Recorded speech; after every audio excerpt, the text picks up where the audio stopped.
Madame, Messieurs, bonsoir, bienvenue aux 20h. Au sommaire, la cité de Komanda en Ituri a retrouvé son calme après une attaque repoussée par l'armée le week-end.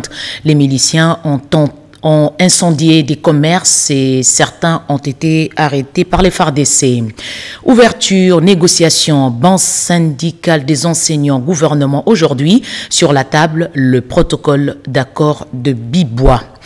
Le gouvernement annonce la création d'une banque de développement dans les tout prochains jours. Une forte campagne agricole est en route. Des annonces faites par Jean-Michel Sama à l'ouverture du forum sur les états généraux de l'agriculture aujourd'hui à Kinshasa. Voilà tout. Merci de votre fidélité. Aux côtés du tourisme, le gouvernement place un point d'honneur sur l'agriculture. Une grande campagne agricole est en voie d'être lancée, à en croire les propos du chef du gouvernement ce matin lors du lancement des États généraux de l'agriculture, Pati Tontoangou Kizunda. Le secteur agricole de la République démocratique du Congo doit passer au crible pour un diagnostic complet de tout ce qui entrave sa relance et son développement.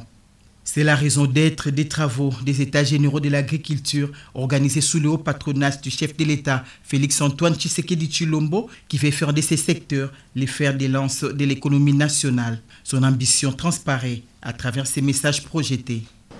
Cette revanche du sol sur le sous-sol, comme il me plaît de la qualifier, en raison notamment de la forte dépendance de la République démocratique du Congo sur ses ressources minérales, nous permettra in fine de relancer notre économie et de contribuer à l'amélioration du social des Congolais. Suivant les recommandations issues des concertations organisées ces derniers mois par la Task Force du Sommet mondial sur les systèmes alimentaires, j'ai endossé la politique nationale de sécurité alimentaire et nutritionnelle qui dispose déjà d'un plan d'action opérationnel et je m'engage à renforcer la gouvernance du secteur agricole.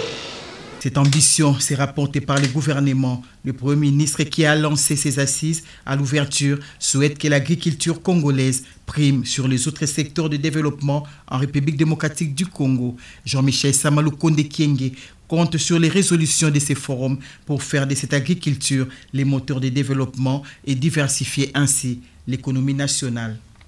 Mon gouvernement a clairement pris l'option de ne plus reposer tous ces espoirs du développement national uniquement sur le secteur des mines. Désormais, aux côtés notamment du tourisme, de la transition écologique, l'agriculture redeviendra et réellement dans ce pays la priorité des priorités. Pour y arriver, le gouvernement lancera bientôt une campagne forte en faveur de l'agriculture. D'ores et déjà, il est prévu dans les jours qui viennent la création d'une grande banque nationale de développement. C'est un tableau sombre que les patrons de l'agriculture Désiré Nzinga a peint sur son secteur. Les faibles financements impactent négativement sur la qualité de la production.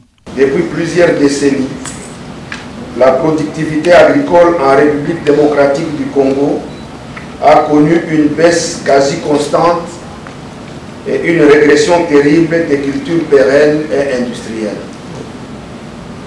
Ce forum sur les états généraux de l'agriculture, attendu depuis longtemps et souhaité par la majorité des forces vives de la nation, est une occasion pour asseoir les fondements et la relance du secteur agricole et partant de l'économie nationale en général. Ces grands rendez-vous réunissent les experts et partenaires pour relever les défis de l'insécurité alimentaire et nutritionnelle, mais aussi de la revanche du sol sur les sous-sols. Bibois, inachevé, revient sur la table des négociations. Les rounds des discussions ont démarré à Kinshasa. L'enjeu, c'est de garantir une rentrée de classe apaisée. Séverine, Pascal Katanda, Jean-Pierre Chibango, reportage. À la veille de la rentrée scolaire, l'intersyndicale du ministère de l'enseignement primaire, secondaire et technique est plus que préoccupée par les revendications formulées en son temps dans le cadre d'une addendum du protocole d'accord de Bibois. Conscient de sa responsabilité et au regard du partenariat qui les lie avec le gouvernement central, le vice-premier ministre, ministre de la fonction publique Jean-Pierre Liao Eboa a ouvert le travaux de la commission paritaire gouvernement bon syndical de l'EPST ce lundi 26 septembre 2021. Dans le camp de l'intersyndicale, Godefroy Matondonzouzi a fait savoir l'intérêt de cet atelier qui repose sur la nécessité de parachever les discussions sur le protocole d'accord de Bibois laissé en chantier par le gouvernement précédent. Le ministre de l'EPST, Tony Mwabakazadi, en tant que patron du secteur, précise que plus de 50% ont été résolus depuis la mise en place du gouvernement Samalou Kondé. À ces jours, la commission paritaire va porter son attention sur le reste des revendications. Avec notre gouvernement actuel, il y a de la volonté. Ce qui fait que s'il y a toujours des commissions paritaires qui se sont tenues par le passé, je crois que celle-ci aura une tournure tout autre. Parce qu'on n'avait pas attendu la grève, on n'avait pas attendu la pression du banc syndical pour réaliser ce qui a été fait. S'inscrivant dans la logique du président de la République, Jean-Pierre Liao, vice-premier ministre, ministre de la fonction publique, a au nom du Premier ministre rappelé que l'enseignement de base en RDC est une urgence nationale, soulignée dans le programme d'action du gouvernement et appelle aux participants à des échanges fructueux en vue d'avoir un accord. Le programme du gouvernement de la République que dirige le Premier ministre Samalou Kondé accorde à l'enseignement, de manière générale, une place de choix. Par là, le gouvernement a mis en évidence sa grande détermination à affermir pour toujours la gratuité de l'enseignement de base, dès à présent et pour les générations à venir. Ce 3 jours de travaux ont mis autour d'une table les parties prenantes du côté gouvernement et du côté sous-secteur de l'EPST pour produire des résolutions et accords efficaces. Les négociations sur l'exploitation commune du bloc pétrolier RDC Angola ont abouti à la signature d'une feuille de route, accord trouvé après des longues négociations à Luanda. La partie congolaise a été conduite par Didier Boudimbo, ministre des Hydrocarbures. Luxon Kabbalah, reportage. Piloté par le secrétaire général aux hydrocarbures de la République démocratique du Congo et le secrétaire d'État au pétrole angolais, les experts de la République démocratique du Congo et ceux d'Angola se sont réunis en 2 commissions techniques distinctes. En toile de fond, des discussions pour l'exploitation pétrolière entre la République démocratique du Congo et l'Angola dans la zone d'intérêt commun. Après 2 jours de négociations, d'un travail d'arrache-pied, c'est tard, dans la nuit de vendredi 24 septembre courant, vers 1h30, que les experts des 2 pays sont parvenus à la finalisation de la feuille de route des projets retenus dans le cadre de la zone d'intérêt commun en lien direct pour l'exploitation du bruit pétrolier dans le bloc 14. Un délai de 3 mois est accordé aux experts de la RDC et de la République sœur d'Angola de soumettre le contrat.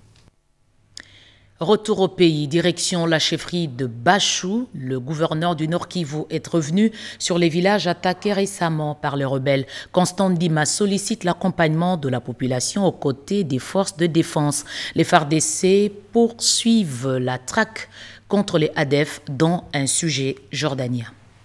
Gouverneur militaire du Nord Kivu a séjourné dans la chefferie de Bachou en territoire de Béni ce dimanche 26 septembre 2021. La mission du lieutenant-général Constant Ndima Kongba dans cette partie du Nord Kivu s'inscrivait dans le cadre de l'itinérance et des suivis des opérations militaires 10 jours après l'attaque des villages Kilaou et Mutendero par des hors-la-loi. Attaque qui avait occasionné mort d'hommes et plusieurs dégâts matériels, mais aussi des déplacements des populations. La descente du gouverneur des provinces l'a conduit jusque dans les groupements de Issa et Wouovi, entouré de ses proches collaborateurs dont 3 membres de son cabinet et des responsables du secteur Sokola 1, l'autorité provinciale a tenu une réunion en la résidence du chef de la chefferie de Bachou, le moine Abdul Kalemire III. Une occasion pour Constant Ndima de comprendre l'évolution de la situation sur le terrain. À l'issue de la réunion, le gouverneur s'est adressé à la population de Wouovi. L'essentiel de son message était axé sur les opérations que mène l'armée pendant cette période de l'état de siège. Il a insisté sur la nécessité l'aide et l'accompagnement de la population derrière le FARDC pour combattre et anéantir les djihadistes ADF dont la visée est d'occuper les terres des Congolais dans la région de Beni-Ituri. Le lieutenant-général Constant Ndima a rassuré les habitants des Bachou de la détermination des FARDC à se sacrifier pour démanteler les ADF qui régorgent dans leur sein des terroristes venus de par le monde avec comme la dernière preuve la traque d'un sujet jordanien.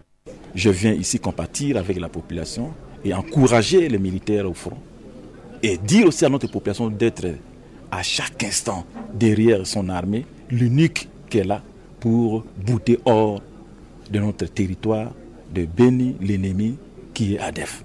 Signalons que la population des Bachou s'est réjouie de la visite du gouverneur des provinces. Sécurité encore, retour au calme à Komanda en Ituri. L'armée a réussi à convoyer près de 300 véhicules sur la route Komanda-Luna. Les FPIC ont tenté de s'attaquer à ce centre des négoces. Ils ont incendié des maisons et des commerces, créant ainsi une psychose. Le centre des Komanda, situé dans le territoire d'Irumu, à plus ou moins 75 km au sud de la ville de Bunia, n'a jamais été attaqué. De même, ces environs, à l'instar de Makayanga, localité située à 5 km de Komanda sur la RN 27, la situation demeure également maîtrisée par l'armée régulière après une tentative d'attaque de miliciens FPIC étouffés dans l'œuf en début d'après-midi du dimanche dernier. Le lieutenant-général Luboya Kanshamadjoni, gouverneur militaire et commandant des opérations militaires en Ituri, nous en dit plus. La situation à Komanda est calme, nonobstant tous ces gens-là qui veulent, n'est-ce pas, créer une psychose. Nous avions vendredi effectivement été attaqués par ce que nous pouvons appeler une coalition, parce qu'il y avait les Chinyakilima et les ADF. Et leur but, c'était de s'attaquer aux véhicules qui étaient placés dans la cité de Komanda. Il y avait plus de 150 camions et autres voitures, donc dans plus de 300 véhicules. Ils ont attaqué et ils ont été repoussés. Et donc le samedi matin, les activités ont repris et nous avons escorté ces véhicules jusqu'à Luna. Et ces véhicules sont rentrés hier. La journée d'hier vers 14h, à 5 km à Makayanga, de Komanda Centre, il y a eu les mêmes Chinyakilima qui sont passés dans leur propre village. Ils sont allés s'attaquer à la population, brûler, incendier des maisons et incendier 2 véhicules là-bas. Ce qui est vraiment inacceptable. Nos forces armées sont intervenues et ont neutralisé, ont chassé. D'autres aussi sont capturés de Makayanga, tous ces bandits-là. D'où la population de la province de l'Ituri est appelée à faire confiance aux forces armées et aux autorités également établies. Autre chose, Christophe Mbosso, face à la population au stade municipal de Massina, dans la capitale, ne vous laissez pas manipuler, a-t-il lâché avant de confirmer la tenue des élections en 2023. Sylvie Moembo, Guy Kitoko.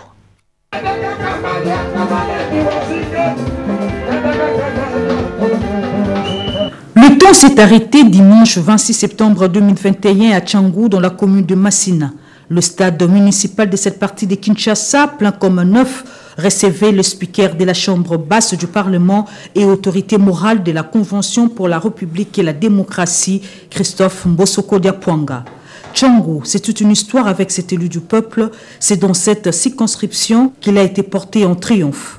Devant une foule immense et dans une parfaite communion, l'autorité morale du CRD est allée tout droit au but. Félix Antoine Tshisekedi Tshilombo est le candidat du CRD aux élections de 2023. Le speaker de la Chambre basse du Parlement se disait impatient d'annoncer cette bonne nouvelle à cette base de la Tchangou. Actualité oblige. Le président de l'Assemblée nationale, le défenseur des idées de Félix Antoine Tshisekedi Tshilombo, appelle les Congolais à l'unité et à soutenir l'union sacrée derrière son initiateur. Au sujet de la désignation des animateurs de membres du bureau de la Commission électorale nationale indépendante, sa base a droit à la bonne information. Plus question de tergiverser ou d'organiser inutilement le marche pour distraire la population. Les élections auront bel et bien lieu en 2023, a confirmé le président de l'Assemblée nationale. Message capté 5 sur 5. La population de la Tchangou, derrière Christophe Mbosoko Diapwanga et son parti, a pris l'engagement de soutenir le président de la République, Félix Antoine Tshisekedi Tshilombo. Les conditions de retour des Congolais chassés de l'Angola inquiètent les élus du Kasaï. Un groupe de sénateurs est allé discuter avec le premier vice-président de la Chambre haute du Parlement. On fait le point avec Robert Ndaï Chisense. La pollution des rivières Tchikapa et Kasaï avait fait le tour du monde. 4 territoires de la province étaient fortement touchés suite au déversement des substances toxiques dans ces rivières ayant causé des dégâts matériels considérables avec un impact négatif sur l'économie de la province. Ce lundi 26 septembre 2021, une délégation des sénateurs du groupe provincial du Kasaï a fait des propositions concrètes au premier vice-président du Sénat, honorable Edi Mundela Kankou, lui aussi préoccupé par cette situation. Un tour d'horizon qui a permis de cerner également les questions liées aux réfugiés congolais venus d'Angola. Pour Évariste Bochab Mabound Mableng, il est plus que temps que des questions qui touchent directement la province soient au centre des préoccupations des autorités du pays. Outre les problèmes de pollution, nous avons aussi posé des problèmes de réfugiés qui quittent l'Angola et qui aujourd'hui sont sans assistance. Le premier vice-président étant notre porte-parole, il fera parvenir tous ces déshydratats de la population auprès du gouvernement. Nous avons également parlé du chemin de fer qui se trouve coupé entre Mweneditou et Ilebo, et ça fait 3 mois, il n'y a plus de train.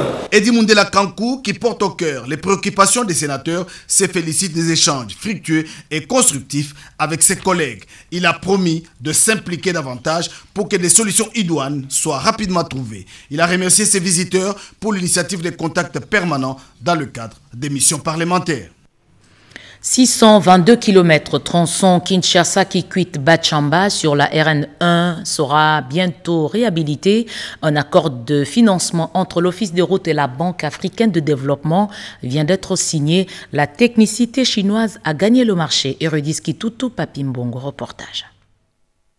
Sans la route, il n'y a pas de développement. Le gouvernement, dans sa politique de désenclaver les 26 provinces du pays, tient à la construction et réhabilitation de certains axes routiers dégradés. La Banque africaine de développement vient à ce jour de disponibiliser 70 millions de dollars américains pour un projet routier de 622 km sur la route nationale numéro 1, tronçon Kinshasa-Kikwit-Bachamba. Après l'appel d'offres, 3 entreprises chinoises sont sélectionnées pour réaliser ce projet. L'office de route maître d'ouvrage du projet précise. Nous avons dit aux entreprises que si elles ont été sélectionnées, c'est parce qu'elles ont une technicité avérée et elles sont implantées déjà en République démocratique du Congo. Donc le temps de mobilisation doit être le plus court possible. Ce projet ne concerne pas que la route. Il y a aussi un volet social important qui va couvrir les écoles, les marchés, les dispensaires, les forages dans des villages. Ça fait partie aussi de ce projet. D'ici la fin du mois d'octobre, les travaux vont démarrer et prendront fin dans plus ou moins. Le suivi du gouvernement auprès des petites et moyennes entreprises dans la ville de Goma, au Nord Kivu. Le ministre Eustache Mouanzi est revenu sur le terrain dans le cadre de la promotion de l'entrepreneuriat des jeunes engagés pour devenir des millionnaires. Mireille Ndeke Silouvondi, commentaire. C'est dans le cadre du programme d'implémentation des incubateurs de PME en RDC que le ministre d'État en charge de l'entrepreneuriat et PME, Maître Eustache Mouanzi Mumbembe, séjourne à l'Est. Cette deuxième visite, en l'espace de 2 mois à Goma, prouve à suffisance l'intérêt du gouvernement de la République dans la promotion de PME pour l'émergence d'une classe moyenne en RDC. Sur place, le membre du gouvernement central a visité plusieurs start-up et PME afin de s'imprégner de leur fonctionnement. Nous nous réjouissons de l'esprit entrepreneurial que nous avons rencontré à Goma. Nous avons eu l'occasion de visiter plusieurs start-up, plusieurs jeunes entrepreneurs. C'est preuve que le Congolais, d'ici quelques années, pourra être à même de créer de nouveaux riches, des millionnaires, des milliardaires. Pourquoi pas, nous devons donc investir en ces jeunes entrepreneurs, en ces jeunes innovants pour créer des millionnaires et des milliardaires d'ici là dans notre pays. Dans la même optique, il a visité les sites où seraient implantés les incubateurs de différentes filières pour permettre aux PME de devenir modernes et compétitives, capables de contribuer au développement économique du pays. Il y a lieu de noter qu'au cours de cette descente de terrain, le ministre a rencontré plusieurs difficultés, parmi lesquelles la carence du courant électrique. Maître Eustache Mouranzi Mumbembe prend acte et promet des solutions idoines. La coopération entre la RDC et la Belgique dans le domaine de la recherche scientifique va s'améliorer. Le ministre de tutelle a abordé la question avec le secrétaire d'État belge, Marie Kalong, pour les détails. Ce jour en Europe, le ministre de Recherche scientifique et Innovation technologique, Maître José Mpanda Kabangu, a, en marge de la 65e conférence générale de l'Agence internationale de l'énergie atomique, eu des entretiens avec les responsables du Musée royal de l'Afrique centrale de Tervuren, mais également avec le secrétaire d'État belge pour la relance et les investissements stratégiques chargé de la politique scientifique, Thomas Dermine. Il était question avec le responsable du Musée royal de l'Afrique centrale d'établir un plan stratégique pour une longue durée et de voir dans quelle possibilité placer un autre serveur de surveillance du volcan Nyiragongo à Goma au lieu qu'il soit seulement à Luxembourg où toutes les données sont centralisées. Par la même occasion, Maître José Mpanda Kabangu a demandé que la gestion du volcan soit ouverte à d'autres partenaires intéressés. Il faut noter qu'à part son aspect de conservation du patrimoine culturel, 80% des activités du Musée royal d'Afrique centrale basé à Tervuren sont orientées dans le domaine de recherche scientifique. C'est dans ce cadre qu'il est partenaire de l'Observatoire volcanologique de Goma dans la surveillance du volcan Nyiragongo. Le jeudi 23 septembre, Maître José Mpanda Kabangu a eu aussi des entretiens avec Thomas Dermine, secrétaire d'État belge pour la relance et les investissements stratégiques et chargé de la politique scientifique. Ils ont échangé sur l'organisation prochaine à Goma de la conférence internationale des volcanologues et sur certains projets scientifiques qu'ont certains centres de la RDC, notamment la digitalisation des données cartographiques en ce qui concerne l'Institut géographique du Congo IGC et le projet Sifor Inera à Yangambi sur l'étude des bois. Et de lutte contre la pauvreté, propos du ministre du Tourisme dans son adresse à la nation à l'occasion de la célébration aujourd'hui de la Journée mondiale du tourisme. On écoute Moderon Simba dans cet extrait choisi par Bobo Samba. Le 27 septembre de chaque année, la communauté internationale célèbre la Journée mondiale du tourisme en vue de sensibiliser l'opinion publique, les décideurs politiques ainsi que les opérateurs économiques et socio-culturels sur l'impact que le secteur du tourisme peut avoir sur le développement durable du peuple. L'édition 2021 de la Journée mondiale du tourisme a pour thème « Tourisme et croissance inclusive ». Il s'agit ici d'affirmer l'engagement de la communauté internationale à ce que les avantages engendrés par le développement du tourisme puissent bénéficier à tous et à tous les niveaux. De la plus grande compagnie aérienne à la plus petite entreprise familiale. Chers compatriotes, en mettant ainsi à la lumière les pouvoirs du tourisme pour une croissance inclusive, la célébration de la Journée mondiale du tourisme 2021 sonne comme un credo de la diversité, de l'unité dans notre pays. Étant entendu que le tourisme est aujourd'hui considéré comme l'un des leviers majeurs de la diversification de l'économie, notamment à travers les partenariats publics-privés et en créant des conditions propices à son essor en tant qu'industrie. On termine par ce geste de cœur. Plus qu'une semaine nous sépare de la rentrée scolaire 2021-2022. Les Congolais vivant à l'étranger ont pensé à certains orphelins de la capitale. Ils ont reçu des fournitures scolaires. Lisette Mujinga Mutombo, Thomas Basilwa. Un geste de générosité vient d'être posé par les Congolais de la diaspora, dont Émilie Ngoï Muzungu, présidente de la Fondation Muzungu Senior, le docteur Dieudonné Kabangu et le commandant Olivier Delisle à l'endroit des orphelins de la commune de Kinshasa pour la rentrée scolaire 2020-2021. Ils ont procédé à la remise d'un kit complet de fournitures scolaires. Il s'agit des sacs, des cahiers, crayons de couleur et d'autres ustensiles utiles pour élèves. Une occasion pour nos compatriotes vivant en France d'exprimer leur joie, de soulager tant soit peu la charge de ces enfants en cette période de Covid-19. Des sages conseils ont été prodigués aux enfants, les appelant à comprendre les sacrifices et les efforts des bienfaiteurs qui n'attendent qu'une seule récompense, un excellent bulletin à la fin de l'année. Notons que la Fondation Christophe Muzungu Senior a pour objectif lutter contre la pauvreté. Fin de ce journal, merci de l'avoir suivi à travers le monde. Je rappelle les principaux titres. La cité de Komanda en Ituri a retrouvé son calme après une attaque déjouée par l'armée. C'était le week-end. Les miliciens ont incendié des commerces. Vous avez vu les images. Certains parmi eux ont été arrêtés. Cette attaque a créé une psychose dans la population. C'est parti pour les négociations. Banc syndical des enseignants, gouvernement. Aujourd'hui à Kinshasa, le protocole d'accord de Bibois inachevé est revenu sur la table.